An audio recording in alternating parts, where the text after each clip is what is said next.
Hey there YouTube, this is Showcase Watches. Today bringing you a video about Omega. And yeah, I just wanted to touch base on people email quite often and ask why I choose Omega over other brands. And I just thought I'd do a video and cover this subject because there's some things that Omega do which I love. There are some things that Omega do which I dislike. But overall, I think Omega are an awesome brand, and it's why I talk about them as much as I do. A lot of people, their channels, they'll talk about Rolex, Rolex, Rolex. Some people talk about, Patek, Patek, Patek. I talk about Omega, Omega, Omega. So, it's each to their own. Omega people tend to find their way to this channel in the same way that Rolex people tend to find their way to other channels. So, so why do I think that Omega is such a great brand? Brilliant question, and I'll answer it. So, Omega are very much consumer orientated. That means that they look after the customer very, very well. They answer the customer's call. They want the customer to be happy, and they want the customer to come back for the next watch. And they're not so serious about themselves. They're a serious watch brand. They make beautiful watches, and they make some very serious professional models, but they don't take themselves too seriously. They're willing to put a bit of fun into their watches. They're willing to put a bit of fun into their design. They're proud of their heritage. They trade on the past. They innovate with new technologies, with new materials, with new metals, with experimenting with ceramics, experimenting with titanium, with steel. They try different types of gold with the moonshine gold. They innovate incredible things with their movements, with the latest in-house coaxial METAS and COS certified movements. They're just phenomenal. So they're a serious watch brand. They're serious, but they don't take themselves too serious, and that's what I love about the brand. Now, take for instance this one, which I've got, the Omega Seamaster 007 edition from No Time to Die. This is the watch worn by Daniel Craig in No Time to Die. I'm in the honeymoon period with this watch. I bought the watch 3 days ago, and I have not taken it off my wrist since. Literally not taken it off my wrist. I have showered with it. I have bathed with it. I have slept in it. I have worked in it. I've worked out in it. I've done everything in this watch. Adore it. Absolutely adore it. And whether it's the honeymoon period or whether it's true love, time will tell. But Omega have two big relationships. They have NASA, they have James Bond. They are their two big triumphant relationships, which without those two relationships, it would be interesting to see where the brand would be. But NASA, so Omega, the Omega Speedmaster, I don't need you, you don't need me to tell you guys, it's been to the moon, it's been into space, the Ed White, blah, blah, blah. You don't need to know all that. All you need to know is that the Omega Speedmaster is an iconic watch for Omega. It went to the moon, and Omega have been trading on that ever since the 1960s. And who wouldn't? Who can blame Omega for that? But what Omega do is Omega know their fan base, their Omega fan base, or Speedmaster fan base, they want, with their current Omega Speedmaster that they're bringing out, it's got the dot over 90. That is Omega listening to the collector. That is Omega listening to the consumer. The consumer wants the dot over 90. Omega are nerdy enough to put that back on the bezel. Awesome. The applied logo on the dial, it's back.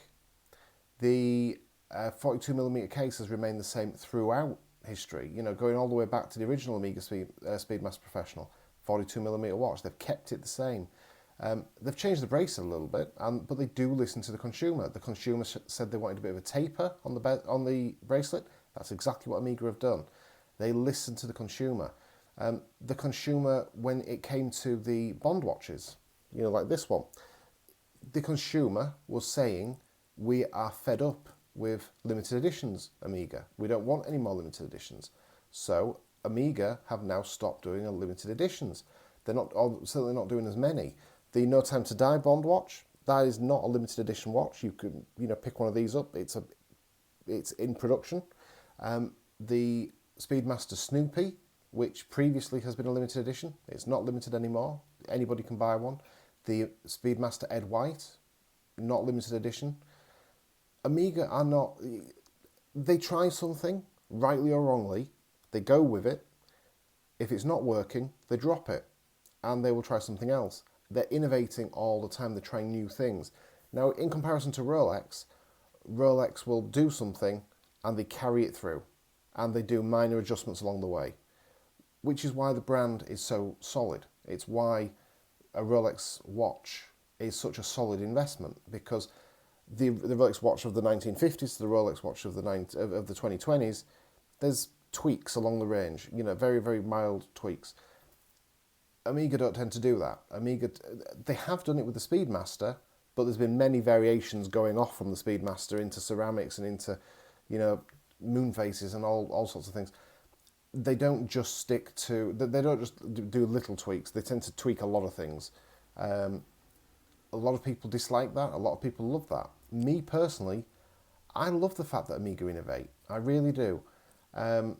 Rolex are a company who they will protect the heritage of the brand and they will protect what they've done. They're into the preservation, whereas Omega are into innovation. And depending on what type of a collector you are, will depend on what watch you go for.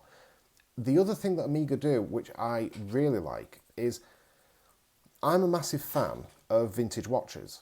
I love vintage watches. The problem is it's such a minefield, and if you get a vintage watch, it's difficult to live with. It's difficult to wear on a daily basis, because if it ever needs work, or if it ever needs to go in for a service, or if it ever needs any type of work, you can really be detrimental to the watch. And what I mean by that is if you've got original dial and original hands and original indices, and they get replaced during a service, that is detrimental to the watch, or it's certainly detrimental to the value of the watch. They make very difficult timepieces to live with on a daily basis if you're wanting to wear one in that manner. What Omega do to address this is Omega they do reissues. So Omega, let's take and I've covered this watch in a review, the 1957 Omega Seamaster trilogy. That watch in 1957, the trilogy was the Seamaster, the Railmaster and the Speedmaster. When those three watches hit the market in 1957, it was a game changer. It was also the same time as Rolex were doing a similar thing at their end. But for Omega, the trilogy were a game changer. They were, fantastic pieces, and they came out and they really started to innovate a lot. Obviously, the Railmaster, famous for its anti-magnetic properties. The Speedmaster was a sports watch for racing cars, and the Seamaster was the dive watch of choice. And these three watches really sort of brought Omega into certainly the water resistant race. It's certainly, the Speedmaster was a legendary chronograph, and the Railmaster, a bit of an unsung hero. It's not one that's on everybody's wrist, but it's a bit of an unsung hero, and I've no doubt it will have its day. But these watches really sort of pushed and propelled Omega forward. Omega from there have innovated its way into what they've got today, whether it be the Omega Speedmaster, the Omega Seamaster or whatever, and even the Railmaster.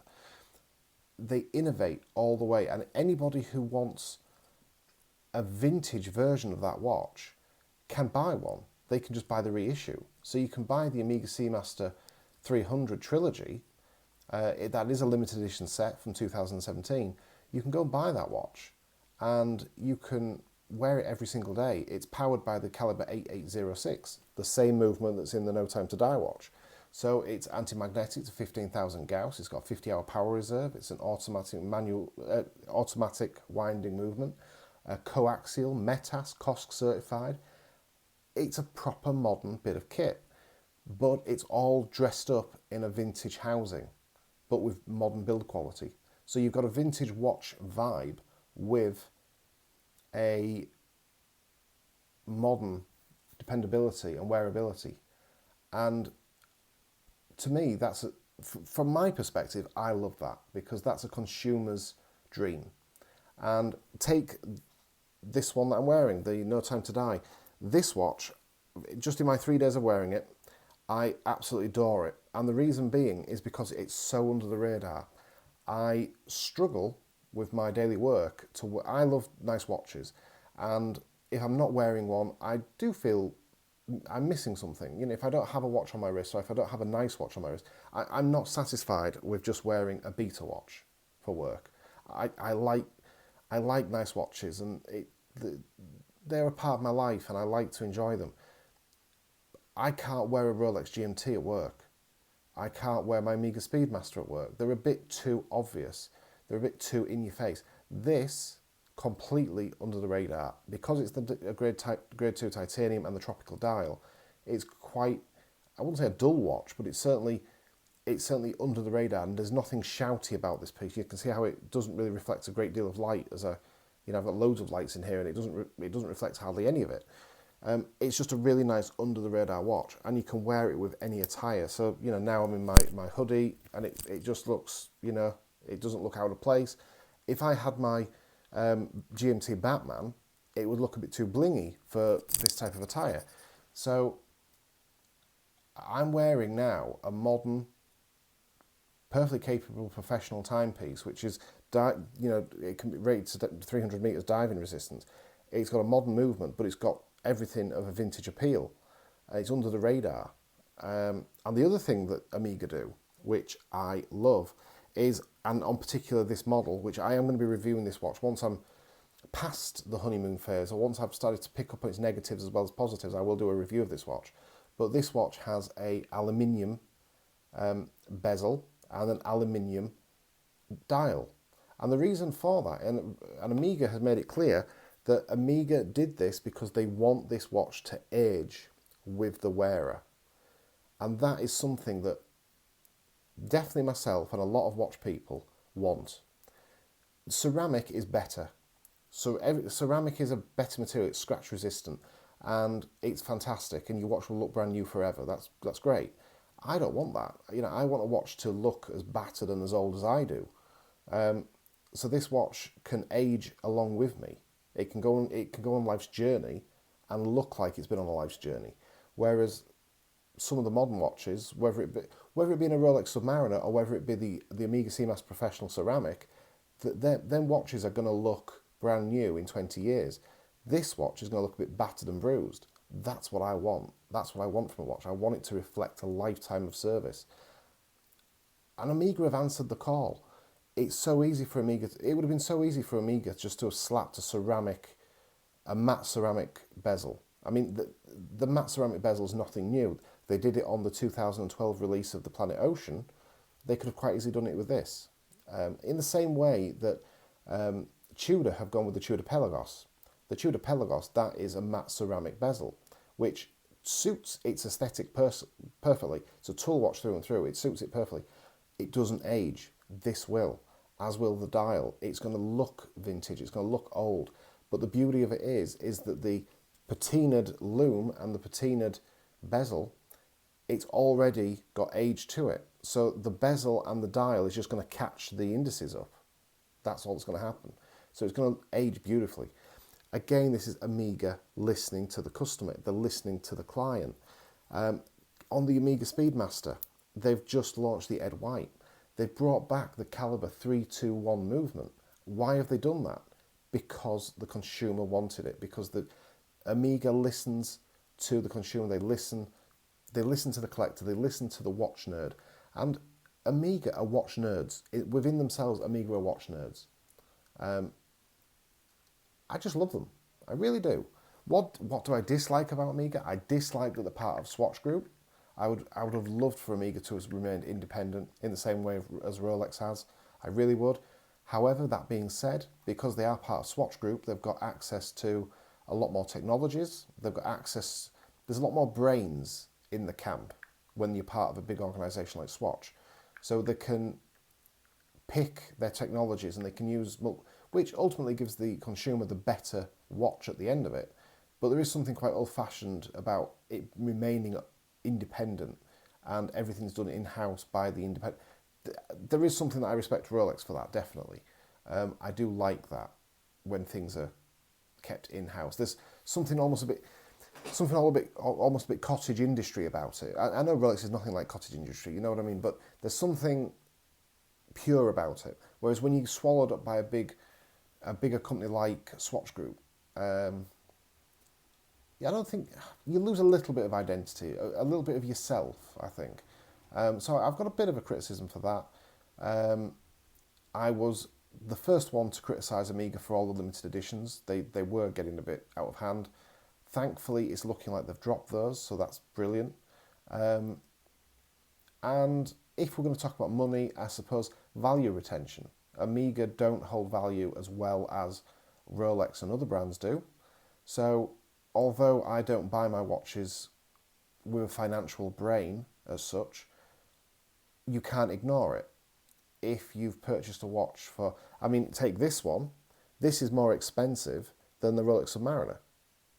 A brand new one of these is more expensive than the Rolex Submariner. I got this at a discount because I know the AD really well and I have a good relationship with them. But generally speaking, this is still quite a tricky watch to get hold of. It's not in every AD yet. It will be, but it's not in every AD yet. It depends how you look at it. The residual values are not fantastic. However, Amiga, you can pretty much get 20% discount off of most models. So yes, the secondary market on them is a bit softer, but you can also buy them at a discount. So I think sort of one outweighs the other. You know, one sort of cancels out the other. Take the Amiga Speedmaster Professional. If you look at how much they are new, knock off 20%, that's pretty much what they are second hand. So if you buy a brand new Amiga Speedmaster Professional, get a 20% discount, you've then got it for the same price as what it's worth on the secondary market. It sort of levels out. There's a few models that doesn't work for. There's a few models that if you knock off 20%, you're actually in front. Like take this one. This one is £7,880, brand new. If you knock off 20%, you can't find one on the used market for that price. So you'd be ahead. But that's if you're going to bring money into it. I tend to find that Amiga fans don't tend to care about the residual value that much. We know that they don't hold residual value like other brands do, like Rolex and other brands. I know that. I'm an Amiga man, I know that. I buy the watch because I love the watch, not because it's going to make me £10,000 in the future. I go to work. I have my own business for that. I work to make money. When it comes to my watches, it's nice if they go up in value. Of course it is. I'd be lying if I said that it wasn't. It's not the reason I want to do it. And if you said to me that this watch is going to drop 50% in value in a week's time, sell it now to get your money back, would I? No, I wouldn't. So far I love the watch, and I hope me and this watch go on a journey together. The fact that it's going to drop in value, it only drops in value if I sell it, so what does that matter? I think when you're involved with Rolex and brands like that, I think you tend to think more about the value. And I think that's down to a lot of people buying these watches pre-owned. I think a lot of people are buying Rolexes pre-owned at inflated prices. So that's forcing you into a position where you've got to consider prices, because if you've got a £7,000 watch that you've had to buy for £14,000, all of a sudden price does come into your head, because £14,000 is serious money, and if you're paying double retail, you've got to be pretty certain that that watch is going to be worth that amount of money. I think investment comes into a little bit with Rolex and other brands. Amiga, I don't think the average Amiga owner looks at it as an investment particularly. I think we look at it as fun. We appreciate the brand, we appreciate the fun we have with the brand, and if it depreciates in value, so what? So do most hobbies. Most hobbies depreciate in value. If we have a watch that we're lucky enough that does go up in value a little bit, then brilliant. My Amiga Speedmaster Professional, I bought it 2 price increases ago. It's now being discontinued, and we're starting to see prices going up on that. I'm probably about £1,000 on the right side of that watch. If I wanted to sell it, I've got about £1,000 profit in it if I wanted to sell it. I don't want to sell it. The fact that it's worth £1,000 more than I paid for it, fantastic. It's great news.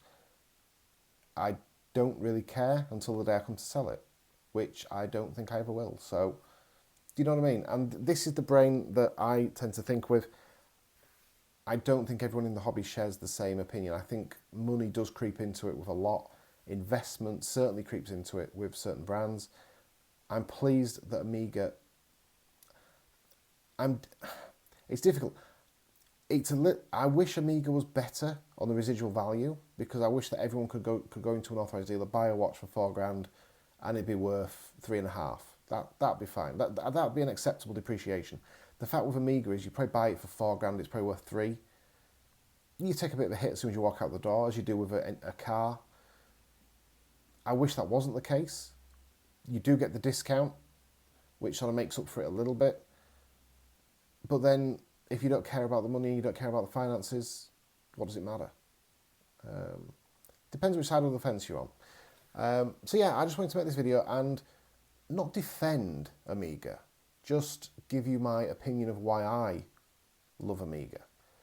On top of what I've just said, the Amiga boutiques that I've been in have all been lovely. The authorised dealers have all been lovely. I have a fantastic relationship with Amiga.